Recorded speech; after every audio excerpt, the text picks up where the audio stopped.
নমস্কার, আমি প্রবীর। ওই দিনকার মতো আজও আমি নিয়ে চলে এসেছি পঞ্চম শ্রেণীর গণিত সমাধান বা সাইসেন ভিত্তিক যে সমস্ত প্রশ্নের সমাধান আমরা গত কয়েকটি পর্ব থেকেই শুরু করেছি। আজ আমরা এটি আমাদের তৃতীয় পর্ব। এই পর্বে মূলত আমরা তুলে ধরব গাজল HNM হাই স্কুল যে সমস্ত প্রশ্নগুলো রয়েছে পঞ্চম শ্রেণীর জন্য এই 2024 সালকে কেন্দ্র করে, সেই প্রশ্নপত্রের সমাধান আমরা করব মূলত রায় ও মার্টিনের প্রশ্নবিচিত্রা বইয়ের প্রশ্নপত্রের অনুসারে। তো সেই কারণে বলবো প্রত্যেকে আমাদের ভিডিওটি সম্পূর্ণরূপে দেখবে, প্রত্যেকটি অঙ্কের সমাধান তোমরা খুঁটিয়ে দেখবে এবং সেই সঙ্গে প্রত্যেকটি ভিডিও লাইক, কমেন্ট এবং শেয়ার করে আরও অন্যান্য বন্ধুবান্ধবদের মধ্যে ছড়িয়ে দেবে। আর তার সাথে সাথে অবশ্যই সকলে চ্যানেলটিকে সাবস্ক্রাইব করবে। সেই সঙ্গে বলি যে এই প্রশ্নবিচিত্রা বইটিতেই তোমরা দেখতে পাবে যে পঞ্চম শ্রেণীর মধ্যশিক্ষা পর্ষদ প্রদত্ত গণিতের তৃতীয় পর্যায়ক্রমিক মূল্যায়নের রূপরেখাও কিন্তু দেওয়া রয়েছে। সেই রূপরেখা অনুসারে আমরা জানি যে এই তৃতীয় পর্যায়ক্রমিক মূল্যায়নের পরীক্ষা বা বার্ষিক যে পরীক্ষা সেটি হবে মোট 50 নম্বরের, পঞ্চম শ্রেণীর জন্য মোট 50 নম্বরের গণিতের পরীক্ষা। তো সেই কারণে তাতে থাকছে অতি সংক্ষিপ্তধর্মী, সংক্ষিপ্তধর্মী এবং রচনাধর্মী প্রশ্ন। সংক্ষিপ্তধর্মী প্রশ্ন থাকছে 10 নম্বরের, অতি সংক্ষিপ্তধর্মী প্রশ্ন থাকবে 20 নম্বরের 10টি এবং দীর্ঘ উত্তরধর্মী বা সমস্যামূলক প্রশ্নের সমাধান করতে হবে মোট 20 নম্বরের মোট 5টি প্রশ্ন, সর্বমোট 50 নম্বরের প্রশ্ন। তো সেই কারণে সম্পূর্ণ ভিডিওটা দেখো, তাহলেই কিন্তু তোমরা অঙ্কগুলো নিজেরাই করতে পারবে। তো দেখো, প্রথম প্রশ্নে যেটা রয়েছে সেটা হলো কি, আমাদের প্রথম প্রশ্নে রয়েছে নিচের প্রশ্নগুলির উত্তর দাও। এখানে মোট 10 নম্বর আছে। তো প্রথমে বলেছে বর্গক্ষেত্রের ক্ষেত্রফল বর্গমূল, বর্গক্ষেত্রের ক্ষেত্রফলের বর্গমূল কি হবে না, বর্গক্ষেত্রের বাহু হবে। অর্থাৎ যদি তার বর্গমূল করা হয় তাহলে কি পাবো না, বাহু পাবো। এবার ক্ষয়ের দাগের প্রশ্নে বলা আছে ঐকিক নিয়মে লোক সংখ্যা ও দিন সংখ্যার মধ্যে কি সম্পর্ক। লোক সংখ্যা যদি বাড়ে তখন দেখা যাবে দিন সংখ্যা কম লাগছে, আবার লোক সংখ্যা যদি কমে তাহলে দেখা যাবে যে দিন সংখ্যা বেশি লাগছে। অর্থাৎ এরা সবসময় ব্যস্ত সম্পর্কে থাকবে, ব্যস্ত সম্পর্ক, এটা হবে ব্যস্ত সম্পর্ক। এবার দেখো গয়ের দাগের প্রশ্ন, বৃত্তের বৃহত্তম জ্যা এর অপর নাম কি। বৃত্তের বৃহত্তম জ্যা এর অপর নাম হবে ব্যাস। ঘয়ের দাগের প্রশ্নে কি বলেছে, ঘয়ের দাগের প্রশ্নে বলেছে একটি বাড়ির 7-এর 9 অংশ রং করা হয়েছে, তাহলে কত অংশ রং করা বাকি আছে। না, বাড়িটি তার মানে সমগ্র অংশ সমান সমান 1 অংশ, তাহলে 1 অংশ থেকে 7-এর 9 যদি বিয়োগ দিই তাহলে হবে 9 থেকে 7 বিয়োগ মানে 2-এর 9 অংশ, তাহলে হবে 2-এর 9 অংশ রং করা বাকি আছে। এবার দেখো উঁয়োর দাগের প্রশ্ন, উঁয়োর দাগের প্রশ্নে বলেছে 1 ডজন ডিমের দাম 60 টাকা হলে 3টি ডিমের দাম কত। 1 ডজন সমান সমান কটি, 12টি, তাহলে 12 দিয়ে আমরা 60কে ভাগ করব, 12 5 60 অর্থাৎ 5 টাকা, মানে একটি ডিমের দাম 5 টাকা, তাহলে 3টি ডিমের দাম হবে 3 5 15 টাকা, 15 টাকা হবে। এবার রয়েছে চয়ের দাগের প্রশ্ন 0.7 ও 0.07 এর মধ্যে কোনটি বড় লেখো। তাহলে 0.7 তার মানে হলো দশাংশ, 7 দশাংশ, আর এখানে রয়েছে 0.07 তার মানে হলো 7 শতাংশ। অর্থাৎ এই দশাংশ মানে 10 ভাগের 7 ভাগ, আর এটা হলো শতাংশ মানে 100 ভাগের 7 ভাগ, তাহলে এখানে বড় হলো কে না, এই 7 দশাংশ, অর্থাৎ 0.7 হবে বড়। সরল করো বলেছে, কি রয়েছে না, এখানে রয়েছে 0 গুণ 0.005 যোগ 1। আমরা জানি শূন্যর সঙ্গে যাই গুণ করি না কেন 0 হবে, তাহলে কি হবে, এটা হলো 0, তার সঙ্গে 1 যোগ, তাহলে হয় 1। 77 পয়সা হলো 77 পয়সা সমান সমান কি না, কত টাকা। এখানে এই অপশনটি হবে এর সঠিক উত্তর, 0.77 টাকা, মানে 100 পয়সাতে 1 টাকা, তাহলে এটা 77 পয়সা মানে 100 ভাগের 77 ভাগ, অর্থাৎ এই অয়ের দাগের অপশনটা হবে এর সঠিক উত্তর, অর্থাৎ 0.77 টাকা। প্রকৃত ভগ্নাংশ লেখো বলেছে। এখানে আছে প্রকৃত ভগ্নাংশ কোনটি সেটা লিখতে হবে আমাদের। এখানে রয়েছে 1/2-3, এটি হলো একটি মিশ্র ভগ্নাংশ। 2/3 এটি হলো একটি প্রকৃত ভগ্নাংশ। এই 2/3টি হবে প্রকৃত ভগ্নাংশ, আর এই 3/2 এটি হলো একটি অপ্রকৃত ভগ্নাংশ।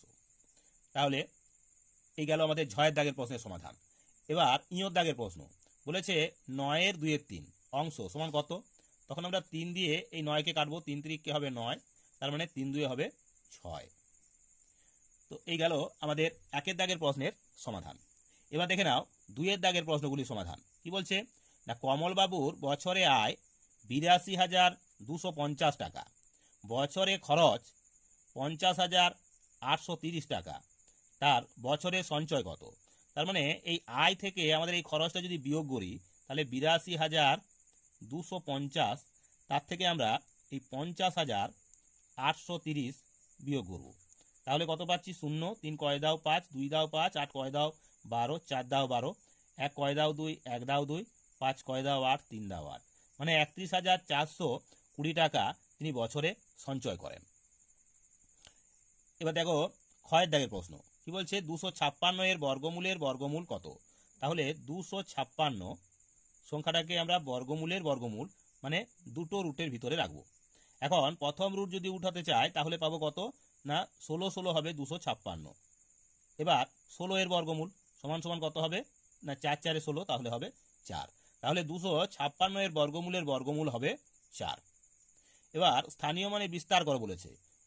রয়েছে কি না 4,567.83।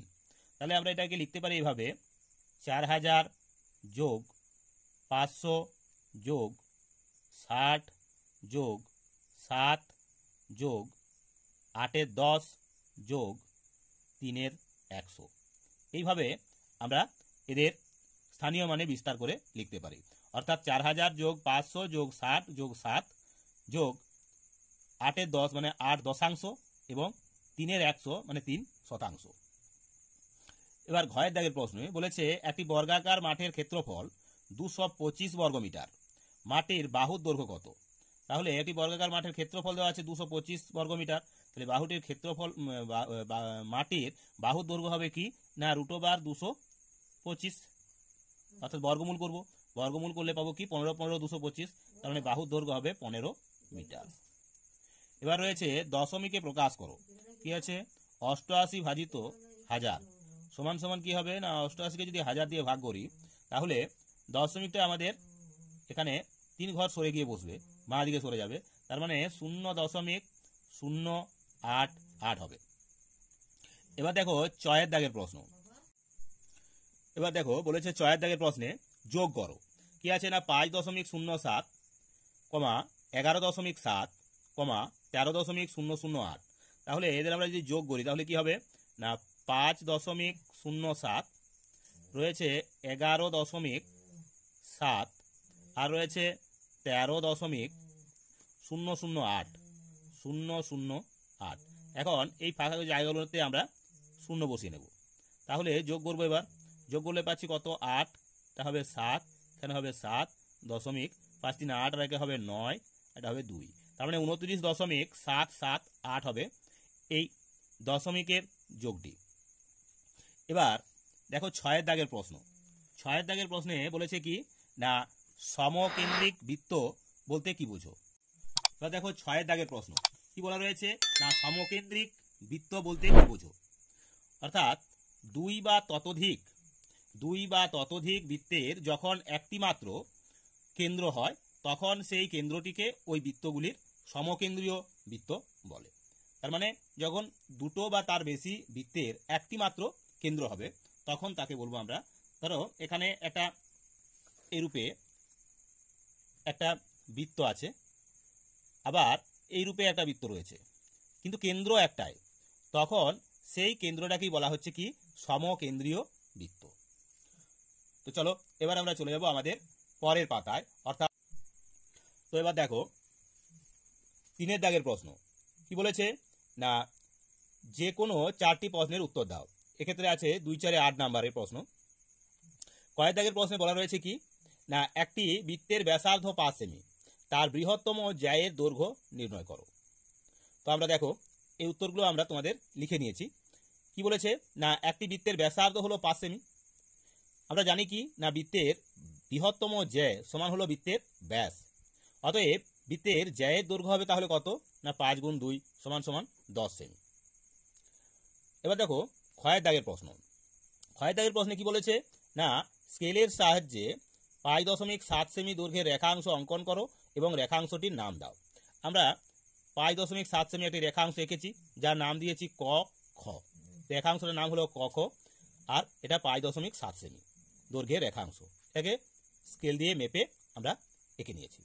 তো এবার দেখো গয়ের দাগের প্রশ্ন বলেছে বৃত্তের ব্যাস কাকে বলে? বৃত্তের ব্যাস তার ব্যাসার্ধের কত গুণ। এটিরও দেখো প্রশ্নের সমাধান করে দেওয়া আছে। কোনো বৃত্তের পরিধি যে কোনো দুটি বিন্দুর সংযোগ সরলরেখা যখন কেন্দ্র দিয়ে যায় তখন সেই সরলরেখাকে বৃত্তের ব্যাস বলে। তাহলে ব্যাস হলো সেটাই যেটা কি না পরিধির যে কোনো দুটো বিন্দুর যোগফল হবে এবং তার সাথে সাথে কেন্দ্র দিয়ে যাবে, অর্থাৎ সেই বৃত্তের কেন্দ্র দিয়ে যায়। এবার কি ছিল না বলা ছিল যে বৃত্তের ব্যাস তার ব্যাসার্ধের কত গুণ। না বৃত্তের ব্যাস হবে ব্যাসার্ধের দ্বিগুণ। তো এই গেল গয়ের দাগের প্রশ্নের সমাধান। এবার দেখো ঘয়ের দাগের প্রশ্ন। এখানে একটা চিত্র দেওয়া আছে, সেখানে কি বলা রয়েছে না প্রদত্ত চিত্রের এবি সমান সমান ডিসি এবং এডি সমান সমান বিসি হলে চিত্রটির পরিধি কত।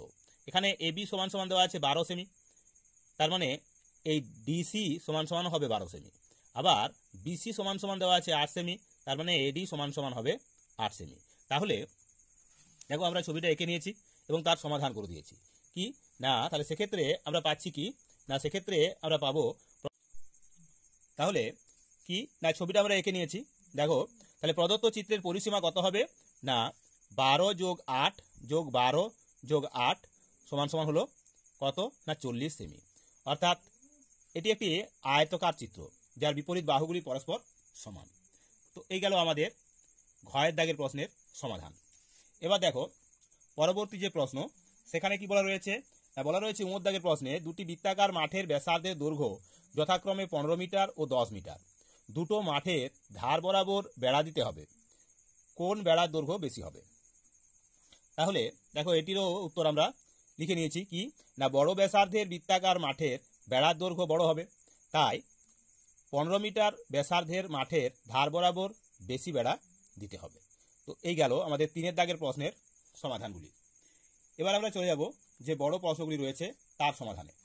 তো দেখো 4 দাগের প্রশ্নে বলা আছে কি না যে কোনো 3টি প্রশ্নের উত্তর দাও। এখানে 4 3 12 নম্বরের প্রশ্ন। প্রথম প্রশ্নে বলা রয়েছে একটি বর্গক্ষেত্রের ক্ষেত্রফল 1600 বর্গমিটার, বর্গক্ষেত্রটির পরিসীমা নির্ণয় করো। অপর একটি বর্গক্ষেত্রের প্রস্থ এই বর্গক্ষেত্রটির বাহুর দৈর্ঘ্যের সঙ্গে সমান এবং আয়তক্ষেত্রটির দৈর্ঘ্য তার প্রস্থের থেকে 20 মিটার বেশি। আয়তক্ষেত্রটির ক্ষেত্রফল কত।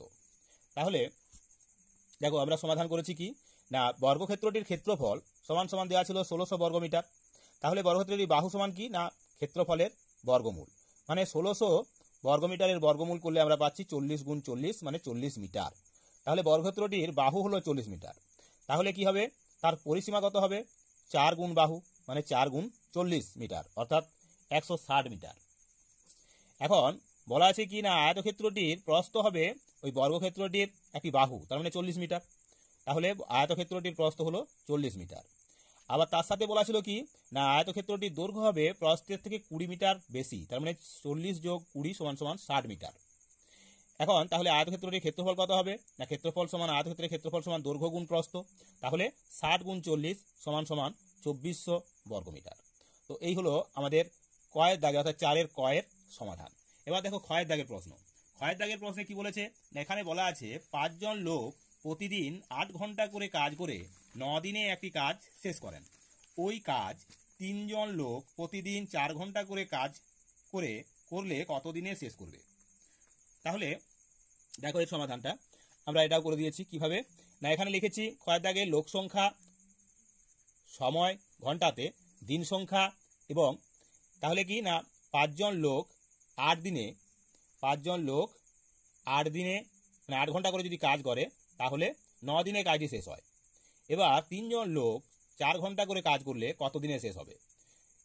এই সময়কে যদি আমরা স্থির রাখি তাহলে লোক সংখ্যা যখন কমছে তখন দিন সংখ্যা বেশি লাগবে, মানে ব্যস্ত সম্পর্ক হবে। আবার যখন আমরা লোক সংখ্যাকে স্থির রাখবো, সময়টা যেহেতু কমছে, অর্থাৎ প্রতিদিন যদি আমরা 4 ঘন্টা করে সময় দিই, তাহলে কিন্তু দিন সংখ্যাটা আমাদের বাড়াতে হবে, অর্থাৎ এটিও হবে ব্যস্ত সম্পর্ক। তাহলে ঐকিক নিয়মে কীভাবে এর সমাধান করেছি দেখো, 5 জন লোক 8 ঘন্টা করে কাজ করে 9 দিনে কাজটি করতে পারে। একজন লোক 1 ঘন্টা করে যদি কাজটা করে, তাহলে কতদিন লাগবে? না 9 গুণ 5 গুণ 8 দিন সময় লাগবে। আর 3 জন লোক যদি 4 ঘন্টা করে কাজ করে, তাহলে হবে কি? না 9 গুণ 5 গুণ 8 বাই 3 গুণ 4। কাটাকাটি করেছি, কি হবে? না 4 2 হয়েছে 8 আর 3 3 হয়েছে 9, অর্থাৎ 3 গুণ 5 গুণ 2 সমান সমান হলো 30 দিন। তার মানে 3 জন লোক 4 ঘন্টা করে কাজ করলে 30 দিনে সেই কাজটি শেষ হবে। তো এই হলো আমাদের ক্ষয়ের দাগের প্রশ্নের সমাধান। তো এবার চলো গয়ের দাগের প্রশ্ন। গয়ের দাগের প্রশ্নে কি রয়েছে? না গয়ের দাগের প্রশ্নে বলা আছে সরল করো। তো সরলটা কি রয়েছে? না 720 বিয়োগ তৃতীয় বন্ধনীর ভিতরে রয়েছে 36 বিয়োগ দ্বিতীয় বন্ধনীর ভিতরে রয়েছে 90 যোগ প্রথম বন্ধনীর ভিতরে আছে 70 ভাজিত 14 প্রথম বন্ধনী শেষ বিয়োগ 64 দ্বিতীয় বন্ধনী এবং তৃতীয় বন্ধনীর শেষ গুণ 14।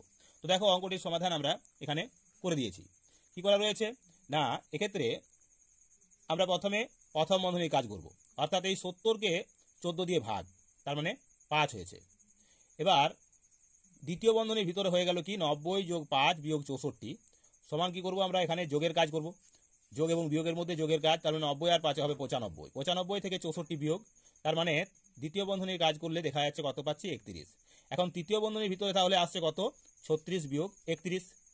এরা সব যা ছিল তাই নেমে গেছে। তাহলে কত পাচ্ছি? না 36 থেকে যদি 31 বিয়োগ করি তাহলে পাচ্ছি 5। তার মানে 720 বিয়োগ 5 গুণ 14। এখন বিয়োগ আছে আর গুণ চিহ্ন আছে, তার মানে গুণের কাজ আগে হবে। তাহলে 720 বিয়োগ 5 14 হলো 70। তো 720 থেকে যদি 70 বিয়োগ করি তাহলে পাবো আমরা কত? 650। তো এই গেল আমাদের গয়ের দাগের প্রশ্নের সমাধান। এবার দেখো ঘয়ের দাগের যে প্রশ্ন, সেই প্রশ্নের সমাধানও করে দেওয়া আছে। ঘয়ের দাগের প্রশ্নে কি বলেছে দেখো, এখানে বলা আছে যে বিদ্যালয়ে 2 জন কর্মচারী ভিকি ও রাজুকে কিছু অর্থ সাহায্য করা হবে। তাই প্রথমে প্রত্যেক ইচ্ছুক ছাত্রছাত্রীর কাছ থেকে 6 টাকা করে তোলা হলো। মোট 240 জন ছাত্রছাত্রী টাকা দিল। কিন্তু পরে ঠিক হলো ইচ্ছুক ছাত্রছাত্রীদের কাছ থেকে 3 টাকা করে তোলা হবে, তাই বাকি টাকা ফেরত দেওয়া হলো। শিক্ষক শিক্ষিকা 600 টাকা দিলেন। মোট টাকা দুজনের মধ্যে ভাগ করে দেওয়া হলো। প্রত্যেকে প্রথমে কত টাকা পাবে? কিন্তু ভিকি তার অর্ধেক টাকা রাজুকে দিয়ে দিল, তাহলে ভিকি কত টাকা পেল? তো দেখো এটাকে আমরা কিভাবে সমাধান করেছি। এখানে প্রথমে আমরা কি লিখেছি? না প্রথমে 240 জন ছাত্রছাত্রী 6 টাকা করে দিল, তাহলে কত হবে? না 240 গুণ 6 সমান সমান হলো 1440 টাকা। এটা প্রথম অবস্থায় হচ্ছে। কিন্তু 240 জন ছাত্রছাত্রী 3 টাকা করে ফেরত দিল, অর্থাৎ 3 টাকা করে তাদেরকে আবার ফেরত দিয়ে দেওয়া হলো। তাহলে মোট ফেরত হলো কত টাকা? না 240 গুণ 3 সমান সমান হলো 720 টাকা ফেরত। তাহলে প্রথমে দিয়েছিল 1440 টাকা, তার থেকে 720 টাকা ফেরত হবে। শিক্ষক শিক্ষিকা দিয়েছে 600 টাকা। 600 টাকা, তাহলে মোট সাহায্যের অর্থ কত? 1400 টাকা প্রথমে ছিল, 1440 টাকা, তার থেকে 720 টাকা ফেরত মানে বিয়োগ, আর তার সঙ্গে আবার দেখা গেল কি শিক্ষক শিক্ষিকা দিলেন 600 টাকা মানে যোগ 600 সমান সমান আমরা পেলাম কি? না 720, অর্থাৎ 1440 থেকে 720 বিয়োগ করলে 720 যোগ 600 সমান 1320 টাকা। এই 1320 টাকা তাদের দুজনকে দেওয়া হয়েছে। এখন সেই 1320 টাকার মধ্য থেকে কি করা হচ্ছে? আবার দুজনের মধ্যে সমান ভাগে ভাগ করে দিচ্ছি, অর্থাৎ ওই রাজু এবং ভিকির মধ্যে। তাহলে কত পাবে? 2 দিয়ে ভাগ করলে প্রত্যেকে পাবে 660 টাকা করে। তাহলে প্রত্যেকে 660 টাকা করে পাওয়ার কথা, কিন্তু ভিকি তার অর্ধেক টাকা রাজুকে দিয়ে দিলে ভিকি তাহলে কত পাবে? না তখন 660 ভাজিত 2 সমান সমান 330 টাকা।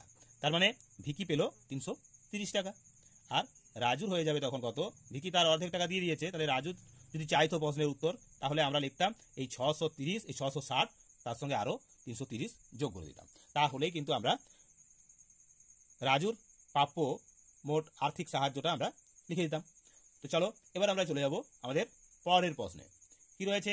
এখানে বলা আছে 5 দাগে নিচের প্রশ্নগুলির উত্তর দাও, অর্থাৎ জ্যামিতিক যে প্রশ্নগুলি রয়েছে তার সমাধান। কি রয়েছে? না 6.2 সেমি ব্যাস বিশিষ্ট একটি বৃত্ত অঙ্কন করো। এটিতে 4 নাম্বার আছে। তো দেখো এর সমাধান আমরা করেছি। এখানে একটি আমরা 6.2 সেমি একটি রেখা অংশ আমরা এঁকে নিয়েছিলাম। এই পি কিউ হলো সেই রেখাংশ, একে আমরা সমদ্বিখণ্ডিত করেছি। পিতে বোস করিয়ে আমরা কি করেছি, অর্ধেকের বেশি ব্যাসার্ধ নিয়ে আমরা দুটো বৃত্তচাপ উপর নিচে কেটেছি। আবার সেই বৃত্তচাপটায় আমরা কিউ বিন্দু থেকে কেটেছি। তাতে করে আমরা এই দুটো ছেদ বিন্দু পেলাম। সেই দুটো ছেদ বিন্দুকে যখন আমরা যোগ করলাম, এখানে একটা বিন্দু পেলাম। এটি হলো এই বৃত্তটির কেন্দ্রবিন্দু। এই কেন্দ্রবিন্দু থেকে আমরা কি করেছি না, এখানে আমাদের পেন্সিল কম্পাসটি বসিয়ে এই পি অথবা কিউতে আমরা আমাদের পেন্সিলটিকে বসিয়ে ঘুরিয়েছি। অর্থাৎ এটি হলো সেই বৃত্ত। তাহলে পি কিউ হলো কি, 6.2 সেমি ব্যাসের বৃত্ত। অর্থাৎ ও হলো ওই উদ্দিষ্ট বৃত্তটির কেন্দ্রবিন্দু। অর্থাৎ ও হলো উদ্দিষ্ট বৃত্ত, মানে বৃত্তের কেন্দ্রবিন্দু। বৃত্তের কেন্দ্রবিন্দু, কেন্দ্রবিন্দু। এবার দেখো ক্ষয়ের দাগের প্রশ্ন বলেছে, 3টি সমকেন্দ্রিক বৃত্ত অঙ্কন করো যাদের ব্যাসগুলি ভিন্ন। আমরা সংক্ষিপ্তধর্মী যে প্রশ্নগুলো ছিল 2 দাগের, সেখানেই সমাধান করার সময় তোমাদের বলে দিয়েছিলাম যে কি না, 2 বা ততোধিক বৃত্তের যখন একটি মাত্র কেন্দ্র হয় বা একটি মাত্র কেন্দ্রবিন্দু হয়, তখন তাদেরকে বলবো আমরা কি না সমবৃত্তীয় কেন্দ্র। এক্ষেত্রেও আমরা দেখতে পাচ্ছি কি না, 3টে বৃত্ত রয়েছে। এই 3টি বৃত্তের কি দেখা যাচ্ছে না, 3টে বৃত্তের একটাই কেন্দ্রবিন্দু, যার এক ব্যাসার্ধগুলো ভিন্নতর। এখানে রয়েছে এম হলো তার কেন্দ্র, তাহলে এম এ, এম বি এবং এম সি ব্যাসার্ধ। আমাদের এটাকে যদি আমরা যোগ করে দিই, তাহলে হবে এটা সম্পূর্ণটা ব্যাস। অর্থাৎ এক্ষেত্রে আমরা লিখতে পারি পি এ। আবার এই ব্যাসটা হবে, এখানে যদি যোগ করে দিতাম তাহলে এখানে পর্যন্ত আসবে। অর্থাৎ এটা হবে, আমরা যদি ধরি কিউ, কিউ বি হবে একটি ব্যাস। আবার এই সিও হবে আর একটি ব্যাস। অর্থাৎ এই ব্যাসগুলো হবে তাহলে ভিন্নতর। তো এই হলো আমাদের এই পর্বের শেষ অঙ্কের সমাধান। অর্থাৎ এখানে এম হলো বৃত্ত 3টির একমাত্র কেন্দ্র, তার জন্য একে বলছি আমরা সমবৃত্তীয় সমকেন্দ্রীয় বৃত্ত। তো এইভাবেই এরকমই গুরুত্বপূর্ণ যে সমস্ত ভিডিওগুলি রয়েছে আমাদের এই ত্রিনেত্র চ্যানেলের মাধ্যমে, আমরা 5ম শ্রেণীর সাজেশন ভিত্তিক রায় ও মার্টিনের প্রশ্নবিচিত্রা বই থেকে তোমাদের সমাধান করে দিচ্ছি। আগামী দিনেও এইরকমই গুরুত্বপূর্ণ ভিডিওগুলি আপলোড করে দেওয়া হবে। তাই সম্পূর্ণরূপে প্রত্যেকটি ভিডিও তোমরা দেখবে এবং সেই সঙ্গে চ্যানেলটিকে সাবস্ক্রাইব করে প্রত্যেকটি ভিডিও লাইক, কমেন্ট এবং শেয়ার করে আরও অন্যান্য বন্ধুবান্ধবদের মধ্যে ছড়িয়ে দেবে, এই আশা প্রত্যাশা রেখে আজকের মতো ভিডিওটি এখানেই শেষ করছি। নমস্কার।